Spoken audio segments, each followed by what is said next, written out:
룻기서는 하나님의 직접적인 개입은 나타나지 않지만 인간의 삶 속에서 보이지 않는 하나님의 은혜와 또 섭리, 또 인도하심이 어떻게 나타나는지를 보여주는 책입니다. 오늘 우리가 읽었던 본문 2장은 남편을 잃은 나오미와 룻이 모압에서 베들레헴으로 돌아온 그러한 시간입니다. 그들의 삶은 여전히 고난 가운데 있었습니다. 과부가 된 두 여인에게는 자신들의 생계를 이을 수 있는 아무런 수단이나 방법이 없었기 때문입니다. 바로 그러한 절망의 한가운데 있을 때 하나님께서는 한 사람을 통해 그분의 자비로운 손길을 펼치시기 시작합니다. 그 사람이 바로 베들레헴의 유력한 사람이었던 보아스입니다. 오늘 본문은 보아스가 룻에게 베푼 은혜가 어떠한 것이었는지, 그리고 그 은혜를 받은 룻의 삶이 어떻게 변화되었는지를 보여주고 있습니다.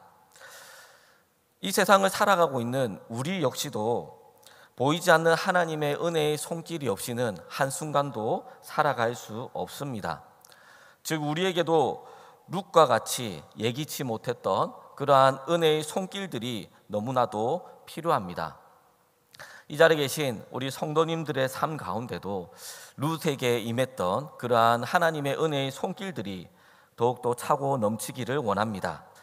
더 나아가서 보아스처럼 우리가 받은 은혜를 우리 주변에 또 연약한 사람들, 도움이 필요한 사람들에게 흘려보내고 또 우리의 자녀들에게도 흘려보내는 축복의 통로로 쓰임받는 저와 여러분이 되기를 주님의 이름으로 축복합니다. 오늘 우리가 읽은 본문에는 은혜라는 단어가 3번 언급됩니다.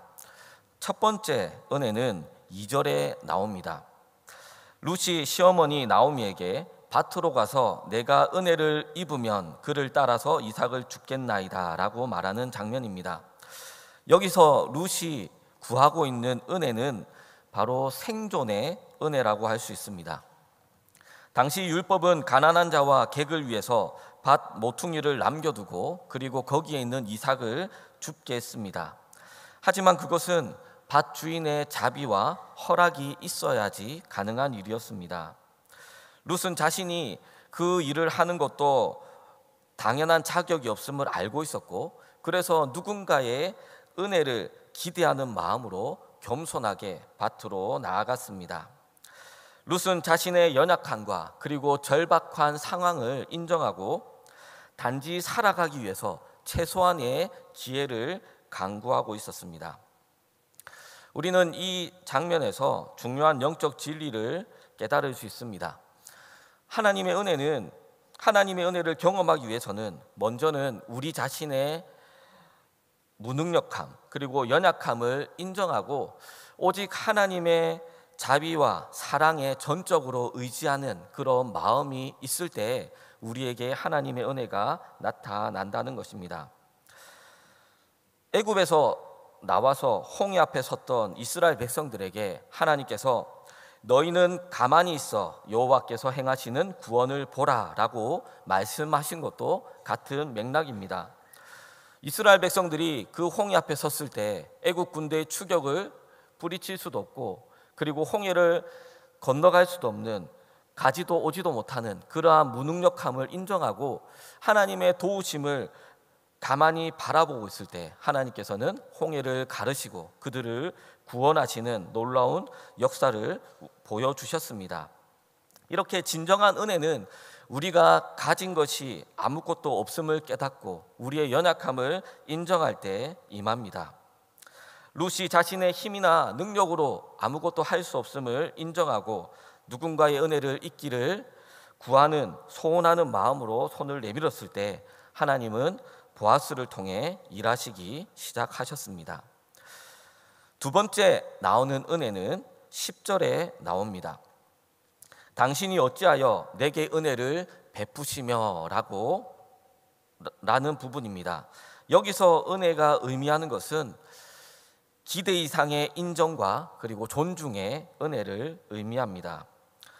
보아스는 룻이 나오미를 따라서 모압에서 온 여인이라는 것을 알게 되었고 그리고 그녀가 구했던 그 이상의 은혜를 베풀기 시작했습니다. 보아스가 룻에게 베풀었던 은혜를 오늘 우리가 읽었던 본문을 통해서 좀 더 살펴보고자 합니다. 첫 번째는 따뜻한 관심과 배려였습니다. 8절에 보면 보아스는 룻에게 내 밭에서 이삭을 줍고 다른 밭으로 가지 말며 여기서 내 여종들과 함께 있으라 라고 말하고 있습니다. 그리고 9절에서 보면 목마르거든 그릇에 가서 소년들이 길어온 것을 마시라 라고 그녀의 편의를 돌보고 있습니다. 이것은 단순히 이삭을 줍는 것을 허락하는 그 이상의 것이었습니다. 힘들게 다른 곳에 여기 가고 저기 가고 이렇게 옮겨 다닐 필요 없이 너는 여기서 필요한 만큼 충분히 이삭을 주라고 허락합니다. 그리고 목마를 때는 물도 마실 수 있도록 소년들이 길어온 물을 그릇에서 마시라라고 적극적인 배려의 모습도 보여주고 있습니다. 여러분, 보아스는 룻의 모습을 유심히 관찰했던 것 같습니다. 그리고 룻에게 무엇이 필요한지 그것을 캐치하고 또 그것을 허락해주는 그러한 은혜를 우리는 이 본문을 통해서 볼 수 있습니다. 두 번째로 보아스가 룻에게 베풀었던 은혜는 풍성한 나눔과 보호였습니다. 15절 16절에 보면 곡식 단 사이에서 줍게 하고 심지어는 곡식 다발에서 조금씩 뽑아버려서 줍게 하라라고 말합니다. 그리고 9절에서는 보아스가 자기 소년들에게 룻을 건드리지 말라라고 지시하기도 합니다. 이 본문에서 보아스는 룻에게 단순히 남아있는 것을 가져가게 허락하는 것뿐만 아니라 자신의 것조차도 아낌없이 나누어주는, 룻에게 필요한 만큼 충분히 풍성히 가져갈 수 있도록 그렇게 나누는 모습을 보여주고, 그리고 룻이 다른 사람들에게 해침을 당하지 않도록 보호해주는 그러한 모습도 볼 수가 있습니다. 마지막으로 보아스가 베푼 은혜는 선한 동기부여와 축복이었습니다. 보아스는 룻이 시어머니를 위해서 행한 모든 일과 이스라엘 하나님께 피난처를 구하기 위해서 찾아온 것을 알았습니다. 그래서 12절에 여호와께서 내 행한 일을 보답하기를 원하며 이스라엘의 하나님 여호와께서 그의 날개 아래 피하러 온 내게 온전한 상 주시기를 원한다라는 축복의 말까지도 건네고 있습니다. 여러분, 보아스의 환대는 단순히 룻에게 필요한 물질적인 필요를 채워주는 것, 그 이상의 것이었습니다. 룻의 믿음과 룻의 헌신을 인정해 주었고, 그리고 룻에게 축복의 말까지도 행하는 행동이었습니다. 보아스가 베푼 이러한 은혜는 룻의 기대치를, 룻이 예상했던 그 이상의 것을 베풀어 주었습니다.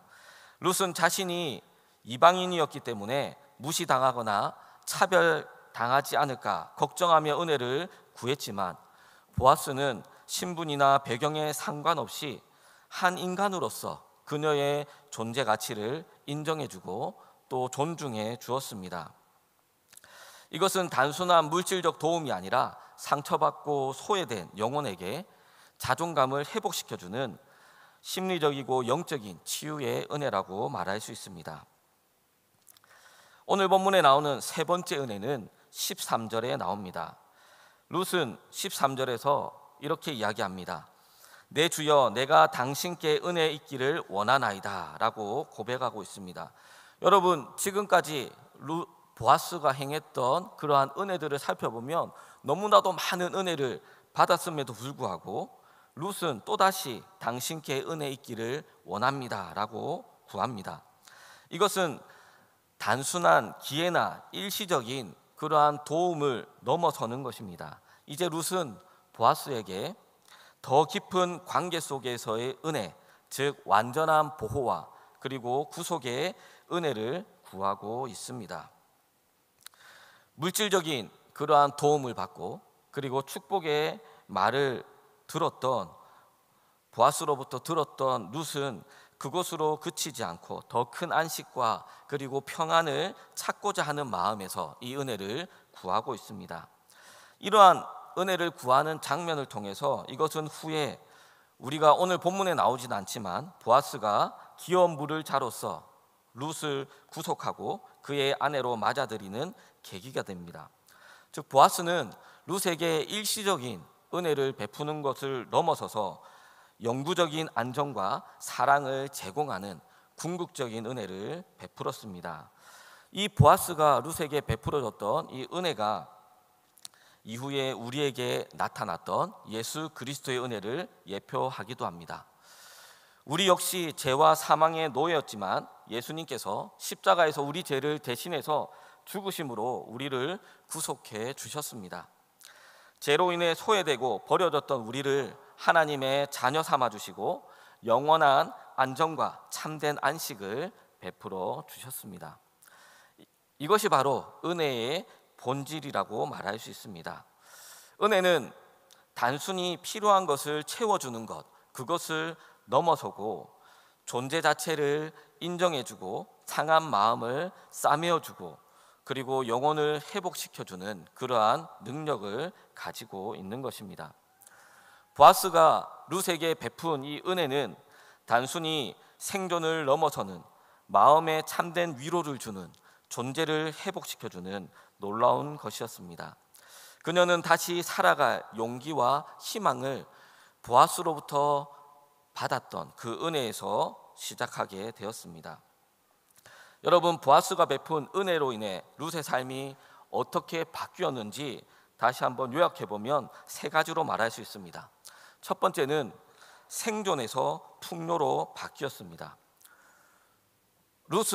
베들레헴으로 돌아왔던 룻은 하루하루 생계를 걱정해야 되는, 생존을 생각해야 되는 그러한 존재였지만 이제는 보아스의 밭에서 넘치도록 이삭을 주울 수 있고 심지어는 볶은 곡식을 배불리 먹을 수 있는 그런 풍요를 경험하는 삶으로 바뀌었습니다.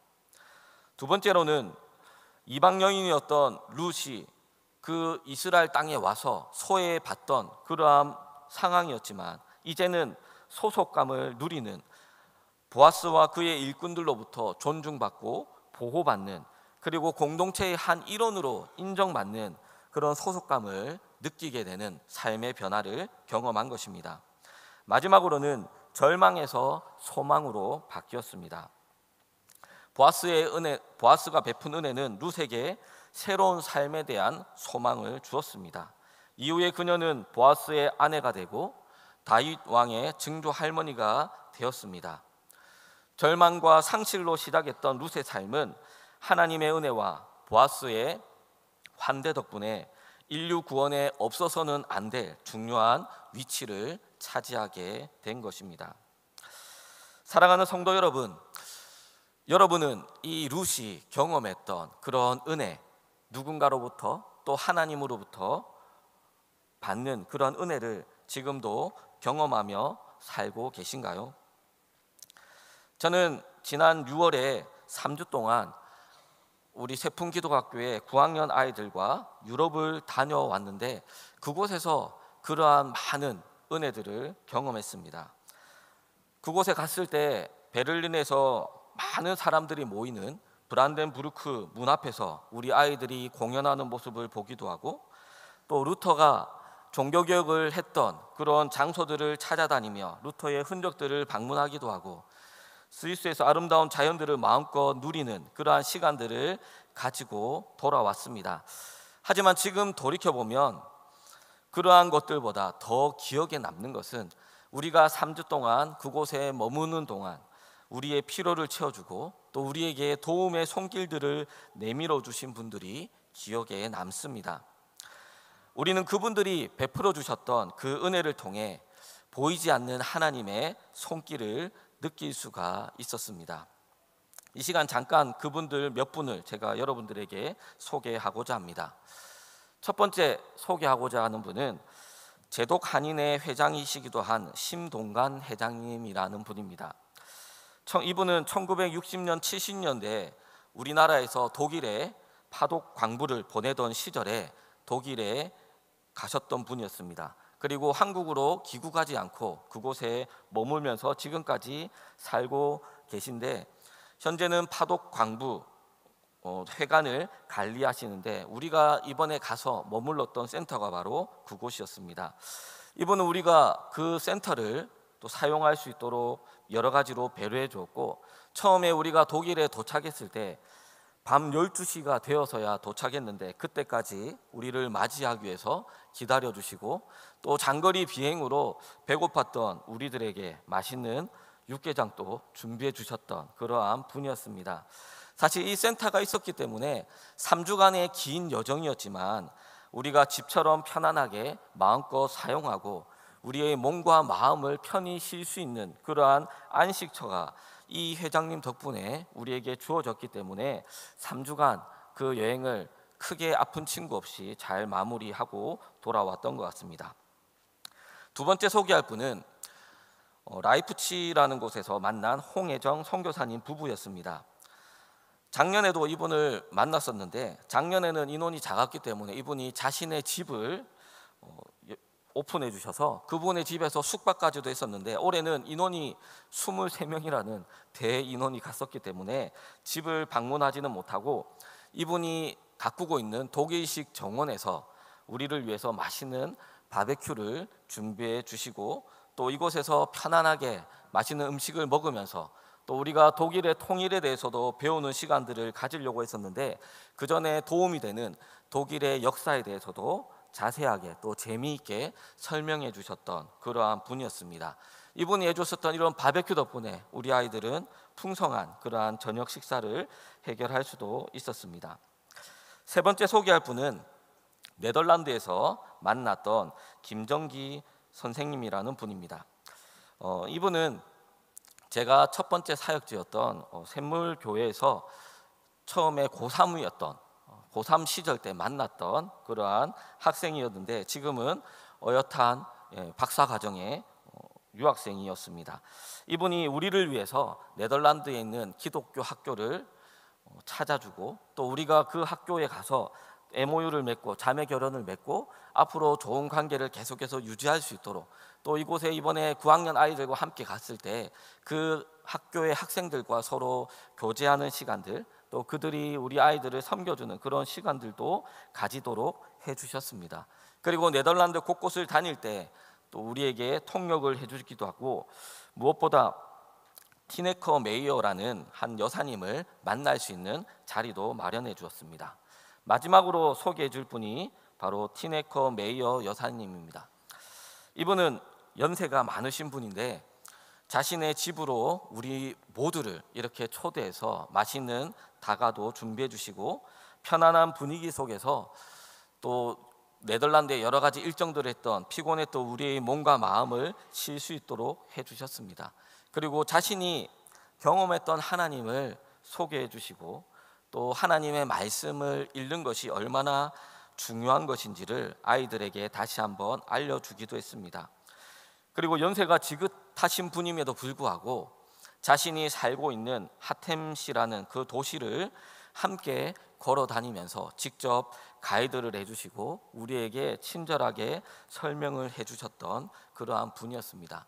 이분은 우리뿐만 아니라 한국에서 온 많은 한국인들에게 네덜란드 언어를 가르쳐 주면서 그 한국인들이 타국에 왔을 때, 나그네와 같이 왔을 때 그들이 네덜란드 생활을 잘 정착할 수 있도록 도와주는 그러한 분이었습니다. 우리 아이들과 이렇게 유럽을 3주간 여행하는 것은 사실 결코 쉬운 일이 아닙니다. 편안한 집을 떠나서 나그네와 같은 그런 삶을 살아가야 하기 때문입니다. 하지만 그 3주간의 여정을 편안하고 안전하게 마무리할 수 있었던 것은 제가 방금 여러분들에게 소개해드렸던 그런 분들의 도움의 손길들, 그분들을 통해서 우리가 받았던 은혜가 있었기 때문에 가능할 수 있었습니다.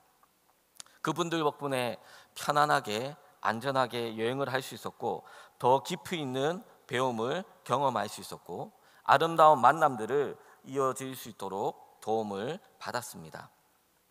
귀국하기 전날 우리 학생들과 우리 모두가 마지막으로 피드백을 하는 시간이 있었습니다. 3주 여정 동안에 자신이 느꼈던 것, 또 자신이 경험했던 그런 것들을 나누는 시간에 저는 방금 나누었던 그분들의 은혜들을 이야기하면서 우리 아이들에게 우리가 무슨 자격이 있기에 그분들의 그런 섬김을 받고 그분들을 통해서 이런 놀라운 은혜를 받을 수 있었냐, 그분들이 왜 우리를 이렇게 자신들의 시간을 내고 자신들의 에너지를 쏟아가면서 우리를 섬겨주겠냐, 우리와는 아무런 상관도 없는 그런 분들인데 왜 그렇게 했겠냐라고 이야기하며 바로 그분들이 하나님으로부터 받았던 은혜, 또 그분들이 처음에 그 독일과 유럽 땅에 정착했을 때 자신들이 누렸던 은혜들을 우리들에게 나누어 준 것이다 라고 이야기하며, 너희들이 한국에 돌아가서도 너희들이 받았던 은혜를 감사하는 마음으로 주변에 도움이 필요한 사람들에게 은혜를 베푸는 삶을 살자고 아이들에게 도전하기도 했습니다. 여러분, 오늘 말씀을 통해서 룻기에서 우리가 보아스를 통해 신실한 하나님의 은혜가 룻에게 전달되고 이후에 하나님의 나라 이야기가 어떻게 이어져 가는지를 우리는 볼 수 있었습니다. 그리고 제가 소개해드렸던 그분들을 통해 우리 유럽에 갔던 우리 9학년 아이들이 누렸던 은혜가 무엇이었고, 또 우리가 받았던, 우리가 앞으로 어떻게 살아가기로 결단했는지를 생각해 보았습니다. 우리 교회에도 여러분 이제 그러한 은혜의 손길들이 너무나도 필요한 그러한 시기입니다. 어제부터 시작했던 우리 여름 사역들이 계속해서 이어지고 있습니다. 유아부 유치부를 시작으로 해서 초등 1, 2부, 중고등부, 청년 1부까지 여름 사역이 진행되어 갑니다. 여러분, 이 여름 사역을 통해서 우리 아이들이 하나님을 만나게 되고 또 은혜를 경험하고 삶이 변화되는 놀라운 역사들이 일어남을 우리는 너무나도 잘 알고 있습니다. 그런데 이런 여름 사역들은 많은 분들의 도움의 손길들이 필요합니다. 지난주와 이번 주에 또 여러분들이, 많은 분들이 헌금에 동참해 주셔서 재정적인 필요들이 많이 채워져 갔습니다. 그런데 재정적인 필요뿐만 아니라 계속해서 관심이 필요하고 우리의 기도가 너무나도 절실합니다. 또한 봉사자들도 계속해서 필요합니다. 여러분들이 그렇게 관심을 가지고 함께 한 마음으로 기도하고 동력할 때 우리 다음 세대 아이들에게 우리가 누렸던 그 은혜들이 전달되리라고 믿습니다. 그리고 그것을 통해서 하나님의 나라가 계속해서 이어져 가는 것입니다. 우리는 모두는 하나님으로부터 놀라운 은혜를 받았습니다.